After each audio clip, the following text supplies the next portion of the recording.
2. Ah! Merry Christmas! Hope y'all enjoying it. Let's get this video started. My YouTube people, what is up? Hope y'all enjoying y'all Christmas. Hope y'all got some gifts. And if y'all didn't, it's okay. Next year. Hope y'all enjoying y'all holidays, the holiday weekend. And for today's video, it is a quick video guide for the diabetics. Diabetics, this one is for you guys. How to enjoy the holidays as a type 1 diabetic, meaning, can you manage your blood sugars while going out to see your friends and family? And basically, anytime it's a holiday, you go out, you eat some food, a lot of food, junk food, whatever you want to call it. That's what it's supposed to be. That's the purpose of the holidays. You're supposed to enjoy yourself and not nitpick and starve yourself. You want to go to Hooters. You want to go to, Five Guys. You want to go to McDonald's, wherever you want to go. You want to eat your mom's cooking. Oh, yeah, the mom's cooking. The best kind of cooking. The high caloric cooking. You can do that, but I'm going to give you some tips that will help you manage your blood sugars while you're enjoying yourself. So let's get into it. Now, number 1, the biggest factor that will contribute to whether your blood sugars maintain at a healthy level or a controlled level is basically, are you taking enough insulin and are you timing the insulin that you're taking at the right times? Now, what do I mean by that? If you're going to eat a lot of food, you need to make sure you're taking the insulin to cover the food before you eat and after you eat. Obviously, we all know this, but if we don't, and if you don't, and you're watching this and you're a diabetic, or even in general, anytime you eat high amounts of foods with carbs and fats and things like that, they take a while to digest in the body, right? So if you take an insulin via needle, pump, pen, whatever it may be, more than likely what's going to happen is you'll take the insulin, your blood sugar will get steady out for a little bit, but sometimes there's a spike later on because the food is still being digested, right? There's fats and proteins that your body didn't absorb yet, and now it's breaking down, and a couple hours later you get a random spike because it's turning into glucose. And what this glucose does is it goes into your blood and your blood sugar spikes, right? How can we mitigate that? Basically, what you're gonna do is, if you're eating a lot of food, I want you to eye your blood sugar every 30 minutes, every hour, and microdose insulin based on your blood sugar. So the biggest thing you want to do is you want to control the blood sugar before it gets high. So what does that mean? Say your blood sugar is at a good level, and it's an hour later. You want to microdose and take a little bit of insulin while the sugar is steady, because the sugar is going to go higher, because unfortunately we don't have a working pancreas, so we have to take insulin directly from outside sources to make sure our blood sugars are level. So, microdose your insulin over whatever time. So let's just give you an example. I would say over a 4 to 6 hour period, so window, because that's really how long it can take before the food's fully digested. And you can even see after that you're still kind of getting high blood sugar symptoms, aka hypoglycemic symptoms, which means high blood sugar. So microdose your insulin, say you're supposed to take 15 units.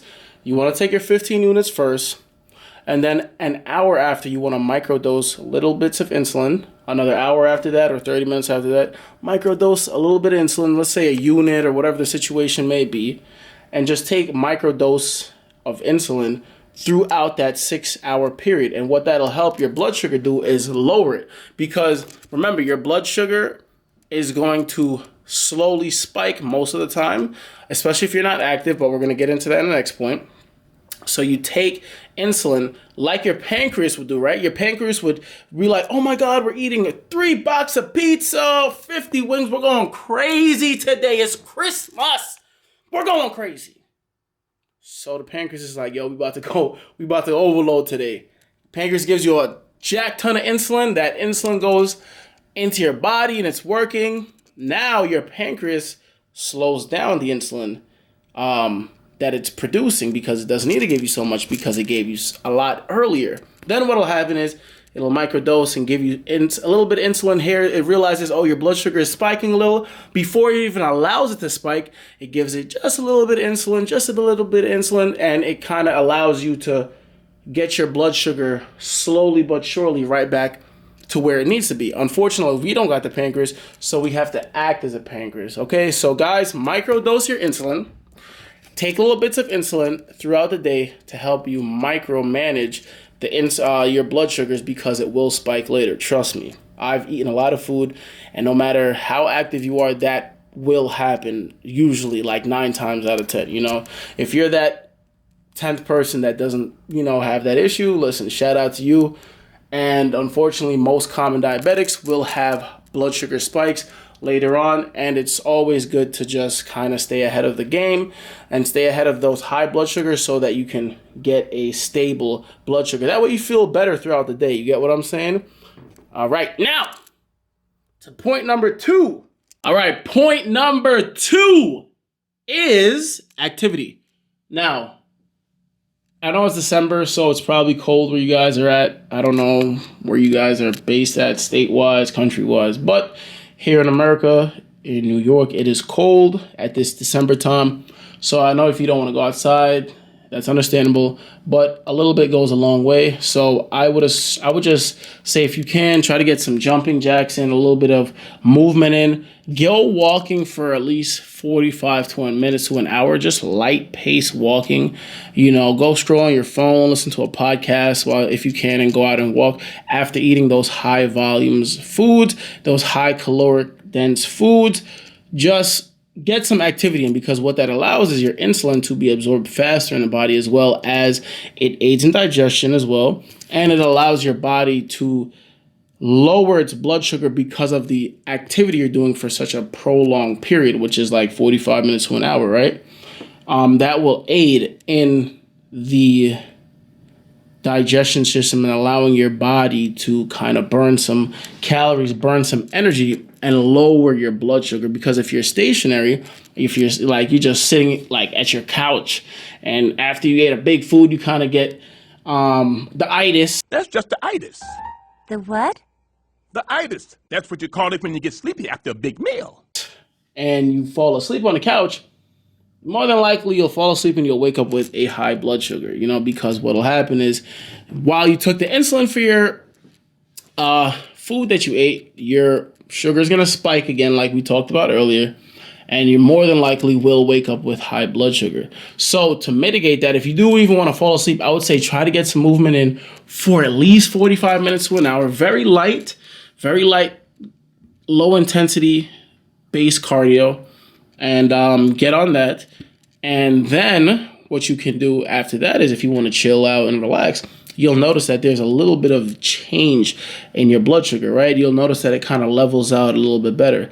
And we want to combine these things. So if you want to, right, you don't need to microdose while you're being active, aka going outside and walking or doing some level of cardio or workout or whatever the routine may be for that 45 minutes to an hour. You don't need to take any insulin because your body's active. I would say right after that, probably 30 minutes to an hour, see what your blood sugar is at, and then you start microdosing your insulin again, because you'll notice that a little bit later, what the activity does is it prolongs the blood sugar spike, right? And that's what we want. We want to prolong it.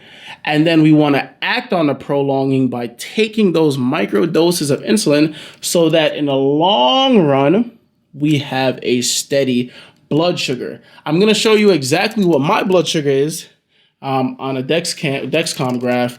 And you'll even see that I have lower blood sugar, right? I had a spike. And then I used cardio, rode my bike for 2 hours, 2.5 hours, and you'll notice that my blood sugar slowly went down and now it just leveled out. And on the bike, remember, on the bike, I consumed like 150 grams of carbs while bike riding, just through gels and stuff like that. And my blood sugar was still very steady throughout the thing. And I'll show you right up here what my blood sugar looked like. So let's get to the final point as to what can help you on your holidays or in general when you want to eat higher amounts of food than your body's normally used to consuming. And the final point is you want to, and this is obviously, this is just if you can, this is not you have to, but this does help.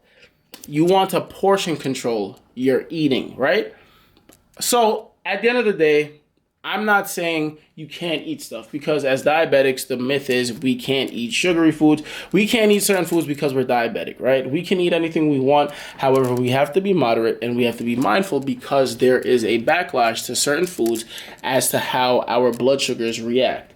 Now, let me just give you an example. You go to your mom's crib, you get your pop's crib, you go to your girl's crib, your boyfriend's crib, whoever it is, and let's just say you have 5 foods that you're gonna eat no matter what.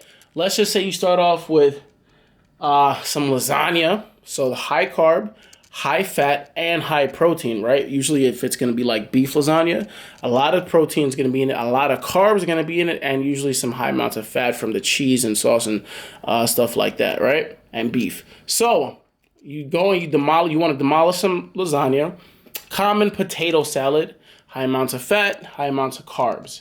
Then we have the sweets, some cookies, sweet potato pie.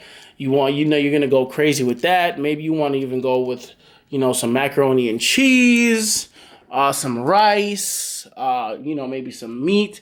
Hey, yo! Straight protein. So what you want to do is, I would say, first of all, prioritize the lean meats above all. Right, so I would eat more of the lean meat. Say you have chicken breast, turkey, things like that. I would stock up on that more. So one, it makes you fuller, so you're not as hungry to stock up on the other foods that are going to cause your sugar to rise faster. So what I would do is eat the lean meats first, the proteins, prioritize that, the turkey, the chicken, the ground beef, whatever you have. If you're eating pork and stuff like that, whatever lean meat you have, eat that first. And then after that, what you want to do now is then prioritize and portion control how much you eat of the other foods that are starchy, fatty foods, and things like that. So if you're going to eat 4 slices of lasagna, 3 slices, 2 slices, try 1. Then try, if you're going to have 2 portion sizes of potato salad, stick with 1. So do 1 of everything, or, skip the sweet potato pie, eat a couple cookies. Try to not eat everything you want, but have enough that you don't feel like you missed out on something. I'm not telling you guys don't eat the sweet foods, but we still have to know that we're diabetic, so we want to try to monitor our blood sugars, right? Nothing wrong with chaotic sugars every now and then, but if we can take initiative to lower chances of high blood sugars, then we should do that and be, smart diabetics. But there ain't no such thing as smart diabetics. We're all diabetics. We just have to live with what we have. And so, it's hard sometimes. Don't get me wrong. I know I'm going on a tangent, but it's hard. It's very hard to know that you can't always eat everything you want because you'll have high blood sugars, So listen, just try and prioritize the proteins. Then eat smaller portions of the foods you want. I'm not saying don't eat it. Paxton ain't say don't eat it. Paxton's just saying you have to be smart about how you manage your diabetes, right? So we still have to know that, hey, it's diabetes. I don't want to have blood sugars because you feel like trash. Trust me, high blood sugars and then bringing it low and then it's high. Your body just feels completely bad versus if you like portion control and you ate a little bit of lasagna, a little bit of potato salad. Instead of 10 cookies, 5 cookies, you ate 3 cookies, a small piece of pie, and your meal, and then you called it a day. you can still enjoy, but you still are doing things to control the hours, the 6, 7, 8, 9 hours that are to come where you feel a lot better. Because any diabetic watching this, you guys know if your sugar is super high and then you take insulin to cover it and take some more insulin, and sometimes your sugar starts dropping too fast, then you have to eat some more food and you have this up and down spike. To prevent that, guys, these are the tools that you can use. 3 small keys, which is we're going to prioritize our protein. We're going to portion control. We're going to make sure we're taking our insulin and then microdosing so that we have better chances of lowering our blood sugar throughout the day. And we're going to try to get a little bit of activity in so that when we get the activity in, our blood sugars will be steady, right? So listen, I don't want to take up too much of y'all time because I know this was a little bit long video, but any diabetics watching this Christmas video is for you guys. And just in general, guys, if you're watching this, please enjoy yourselves. Don't go out there, like, oh, I can't eat this. I'm going to only eat the salad and the chicken breast. Man, please, eat your mom's macaroni. You love it. You know you want to eat it. I'm going to go see my parents soon. I'm going to eat their food. Don't kill yourself. Life is too short. Unless you're a pro athlete, a bodybuilder, you're about to compete and do some like actual, competition or something like that. If you're just training to be fit and enjoy your life, man, please. The point of enjoying your life and getting fit is so that you have these moments where you can enjoy yourself and you can indulge and not feel guilty and not feel like, oh, I ate this and that. That's the whole point of going to the gym. That's the whole point of taking up fitness, is so that you can still have a healthy lifestyle, still go and enjoy yourself just with control, right? That's the idea here. Is obviously too much of anything is bad. So we just want to have control. Enjoy ourselves, but with moderation, guys. So listen, everybody, enjoy your Christmas. Alright, the next video is going to be a deadlift video. I'm really enjoying the deadlifts, by the way. I'm feeling strong again. Alright, so everybody bless up and have an amazing weekend.